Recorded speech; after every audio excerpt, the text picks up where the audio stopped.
Hello guys, welcome to Apoorva's kitchen. ಇವತ್ತು ನಾನು ಹೇಳ್ಕೊಡ್ತಾ ಇರೋ ರೆಸಿಪಿ ನುಗ್ಗೆಕಾಯಿ ಸಾರು. ತುಂಬ ಸಿಂಪಲ್ ರೆಸಿಪಿ, ಬೇಗ ರೆಡಿ ಆಗುತ್ತೆ, ಅಷ್ಟೇ ಟೇಸ್ಟಿಯಾಗಿ ಕೂಡ ಇರುತ್ತೆ. ಬಿಸಿ ಬಿಸಿ ಅನ್ನದ ಜೊತೆ ತುಪ್ಪ ಹಾಕ್ಕೊಂಡು ತಿನ್ನೋದಕ್ಕೆ ತುಂಬ ಒಳ್ಳೆ ಕಾಂಬಿನೇಷನ್ ಇದು. ಸೊ ಈ ರೆಸಿಪಿನ ಹೇಗೆ ಮಾಡ್ಕೊಳ್ಳೋದು ಅಂತ ಹೇಳಿಬಿಟ್ಟು ನೋಡೋಣ.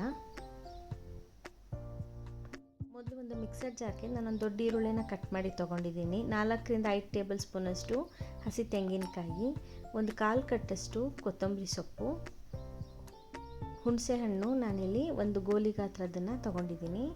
ಖಾರದ ಪುಡಿ 1.5 ಟೇಬಲ್ ಸ್ಪೂನಷ್ಟು ನಾನು ತೊಗೊಂಡಿದ್ದೀನಿ. ಖಾರದ ಪುಡಿ ನೀವು ನೋಡಿಬಿಟ್ಟು ಹೆಚ್ಚು ಕಮ್ಮಿ ಮಾಡ್ಕೋಬೋದು. ನೆಕ್ಸ್ಟು ನಾನು ಸಾಂಬಾರು ಪುಡಿ ಇಲ್ಲಿ ಹಾಕ್ಕೋತಾ ಇದ್ದೀನಿ. ನಿಮ್ಮ ಮನೇಲಿ ಯಾವುದಿರುತ್ತೆ ಆ ಸಾಂಬಾರು ಪುಡಿನ ನೀವು 1 ಟೇಬಲ್ ಸ್ಪೂನಷ್ಟು ಹಾಕ್ಕೊಳ್ಳಿ. ಇಲ್ಲ ಅಂತ ಅಂದರೆ ಈ ಸಾಂಬಾರು ಪುಡಿ ರೆಸಿಪಿ ನಿಮಗೆ ಬೇಕಂದರೆ ನನಗೆ ಕಮೆಂಟ್ ಸೆಕ್ಷನಲ್ಲಿ ಕಮೆಂಟ್ ಹಾಕಿ. ಇದೊಂದು ಸಾಂಬಾರು ಪುಡಿ ನೀವು ಎಲ್ಲ ಸಾರುಗಳಿಗೆ, ಪಲ್ಯಗಳಿಗೆ ಯೂಸ್ ಮಾಡ್ಕೋಬೋದು. ನಾನು ರೆಸಿಪಿ ನಿಮಗೆ ತೋರಿಸ್ಕೊಡ್ತೀನಿ. ಇದಕ್ಕೆ ನೀರು ಹಾಕ್ಕೊಂಡು ಈ ಥರ ನುಣ್ಣಗೆ ರುಬ್ಕೊಳ್ಳಿ. ನೋಡಿ, ನೆಕ್ಸ್ಟ್ ನಾನು ಒಂದು ಪ್ಯಾನ್ಗೆ ಎಣ್ಣೆ ಹಾಕೋತಾ ಇದ್ದೀನಿ. ನಾನಿಲ್ಲಿ 4-5 ಟೇಬಲ್ ಸ್ಪೂನಷ್ಟು ಎಣ್ಣೆ ಹಾಕ್ಕೊಂಡು ಸಾಸಿವೆ ಹಾಕ್ಕೊಂಡಿದ್ದೀನಿ, ಅರ್ಧ ಸ್ಪೂನಷ್ಟು ಜೀರಿಗೆ ಮತ್ತು ಸ್ವಲ್ಪ ಕರಿಬೇವಿನ ಸೊಪ್ಪನ್ನು ಹಾಕ್ಕೊಂಡಿದ್ದೀನಿ. ನೆಕ್ಸ್ಟು ಹಿಂಗಿಲ್ಲಿ 4-5 ಚಿಟಿಕೆಯಷ್ಟು ಹಿಂಗೆ ಹಾಕ್ಕೊಂಡು ನಾನು ಒಂದು ಈರುಳ್ಳಿ ದಪ್ಪದ್ದು ತೊಗೊಂಡಿದ್ದೀನಿ. ಇದನ್ನು ಸ್ವಲ್ಪ ನೀವು ಎಣ್ಣೆಯಲ್ಲಿ ಫ್ರೈ ಮಾಡ್ಕೊಳ್ಳಿ. ತುಂಬ ಈರುಳ್ಳಿನ ನೀವು ಎಣ್ಣೆಯಲ್ಲಿ ಫ್ರೈ ಮಾಡೋ ಅವಶ್ಯಕತೆ ಇರೋದಿಲ್ಲ. ಒಂದು 2-3 ನಿಮಿಷ ಆದಮೇಲೆ ಒಂದು ಟೊಮ್ಯಾಟೊ ಹಣ್ಣನ್ನು ನಾನು ಹೆಚ್ಚಿಬಿಟ್ಟು ಹಾಕ್ಕೊಂಡಿದ್ದೀನಿ. ಇದನ್ನು ಅಷ್ಟೇ ಒಂದು 2 ನಿಮಿಷ ಎಣ್ಣೆಯಲ್ಲಿ ಚೆನ್ನಾಗಿ ಫ್ರೈ ಮಾಡಿಕೊಂಡು ನಾನಿಲ್ಲಿ 1 ಕಪ್ಪಷ್ಟು ಬೇಳೆನ ಬೇಯಿಸ್ಬಿಟ್ಟು ಇಟ್ಕೊಂಡಿದ್ದೀನಿ. ಆ ಬೇಳೆನ ಇದರೊಳಗಡೆ ಹಾಕ್ಕೊಂಡು ಮಿಕ್ಸ್ ಮಾಡ್ಕೋತಾ ಇದ್ದೀನಿ. ಬೇಳೆ ನೀವು ಮುಂಚೆ ಬೇಯಿಸಿಟ್ಕೊಂಡ್ಬಿಟ್ರೆ ಸಾಂಬಾರು ನಿಮಗೆ 10 ನಿಮಿಷದಲ್ಲಿ ರೆಡಿಯಾಗಿ ಹೋಗುತ್ತೆ. ಯಾಕಂದರೆ ನುಗ್ಗೆಕಾಯಿ ಬೇಗ ಬೆಂದೋಗುತ್ತಲ್ಲ, ಅದಕ್ಕೋಸ್ಕರ. ಈಗ ನಾವು ರುಬ್ಬಿಟ್ಕೊಂಡಿರೋ ಖಾರನ ಇದರೊಳಗಡೆ ಹಾಕ್ಕೊಳ್ಳೋಣ. ಇದು ಹಾಕ್ಕೊಂಡು ಒಂದು ಸತಿ ಚೆನ್ನಾಗಿ ಮಿಕ್ಸ್ ಮಾಡ್ಕೊಳ್ಳಿ.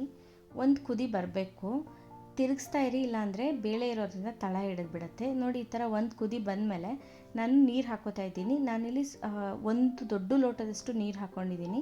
ನೆಕ್ಸ್ಟು ಆಲೂಗೆಡ್ಡೆನ ನಾನು ಕಟ್ ಮಾಡಿಬಿಟ್ಟು ತೊಗೊಂಡಿದ್ದೀನಿ. ನಾನು 2 ಆಲೂಗೆಡ್ಡೆ ತೊಗೊಂಡಿರೋದು. ಅದ್ರ ಜೊತೆಗೆ ನಾನು ನುಗ್ಗೆಕಾಯಿನ ನಾನಿಲ್ಲಿ 4 ನುಗ್ಗೆಕಾಯಿ ತೊಗೊಂಡಿದ್ದೀನಿ, ಮೀಡಿಯಮ್ ಸೈಜಿಂದು. ನೆಕ್ಸ್ಟ್ ಇದಕ್ಕೆ ರುಚಿಗೆ ಎಷ್ಟು ಬೇಕು ಅಷ್ಟು ನೋಡಿಬಿಟ್ಟು ನೀವು ಉಪ್ಪು ಹಾಕ್ಕೊಳ್ಳಿ.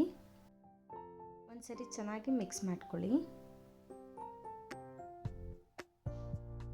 ಇದಕ್ಕೆ ನಿಮಗೆ ಬೇಕಾದರೆ ಸಾರು ಸ್ವಲ್ಪ ತೆಳ್ಳಗೆ ಬೇಕಾದರೆ ಇನ್ನೊಂದು ಅರ್ಧ ಲೋಟ ನೀವು ಎಕ್ಸ್ಟ್ರಾ ನೀರು ಹಾಕ್ಕೋಬೋದು. 1 ಲೋಟ ಹಾಕ್ಕೊಂಡ್ರೆ ಸಾರಿನ ಕನ್ಸಿಸ್ಟೆನ್ಸಿ ಸ್ವಲ್ಪ ದಪ್ಪ ಇರುತ್ತೆ.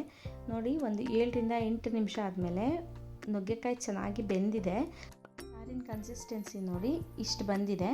ಇವಾಗ ನೀವು ಗ್ಯಾಸ್ ಆಫ್ ಮಾಡೋದಕ್ಕೆ ಮುಂಚೆ 2-3 ಸ್ಪೂನಷ್ಟು ತುಪ್ಪ ಹಾಕ್ಕೊಳ್ಳಿ. ಈ ಥರ ತುಪ್ಪ ಹಾಕ್ಕೊಳ್ಳೋದ್ರಿಂದ ಸಾರಿನ ಫ್ಲೇವರು ತುಂಬ ಚೆನ್ನಾಗಿರುತ್ತೆ. ಒಗ್ಗರಣೆಗೆ ಹಾಕೋದಕ್ಕಿಂತ ಈ ಥರ ಮೇಲೆ ಹಾಕ್ಕೊಂಡ್ರೆ ಟೇಸ್ಟ್ ತುಂಬ ಚೆನ್ನಾಗಿ ಬರುತ್ತೆ. ಇದನ್ನು ಹಾಕಿಬಿಟ್ಟು ನೀವು ಒಂದು ಸತಿ ಚೆನ್ನಾಗಿ ಮಿಕ್ಸ್ ಮಾಡಿಬಿಟ್ಟು ಗ್ಯಾಸ್ ಸ್ಟವ್ನ ಆಫ್ ಮಾಡ್ಕೊಳ್ಳಿ. ತುಂಬ ಸಿಂಪಲ್ಲಾಗಿ ನುಗ್ಗೆಕಾಯಿ ಸಾಂಬಾರನ್ನ ಮಾಡ್ಕೊಳ್ಳೋದು. ಇದನ್ನು ನೀವು ಮುದ್ದೆ ಜೊತೆ ಅಥವಾ ಬಿಸಿ ಬಿಸಿ ಅನ್ನದ ಜೊತೆ ಸರ್ವ್ ಮಾಡಿದ್ರೆ ತುಂಬ ಟೇಸ್ಟಿಯಾಗಿರುತ್ತೆ. ನಾನು ಇದನ್ನು ಬಿಸಿ ಅನ್ನದ ಜೊತೆ ತುಪ್ಪ ಹಾಕ್ಕೊಂಡು ಸರ್ವ್ ಮಾಡಿದ್ದೀನಿ. ಸೊ ಇವತ್ತು ನಾನು ಮಾಡಿದ ರೆಸಿಪಿ ನಿಮಗೆಲ್ಲ ಇಷ್ಟ ಆಗಿದೆ ಅಂತ ಅಂದ್ಕೊಂಡಿದ್ದೀನಿ. ಇಷ್ಟ ಆಗಿದ್ದರೆ ನನ್ನ ಚಾನಲ್ಗೆ ಸಬ್ಸ್ಕ್ರೈಬ್ ಆಗಿ, ಹಾಗೆ ಲೈಕ್ ಮತ್ತು ಕಮೆಂಟ್ ಮಾಡೋದನ್ನು ಮರಿಬೇಡಿ. Thank you for watching this video.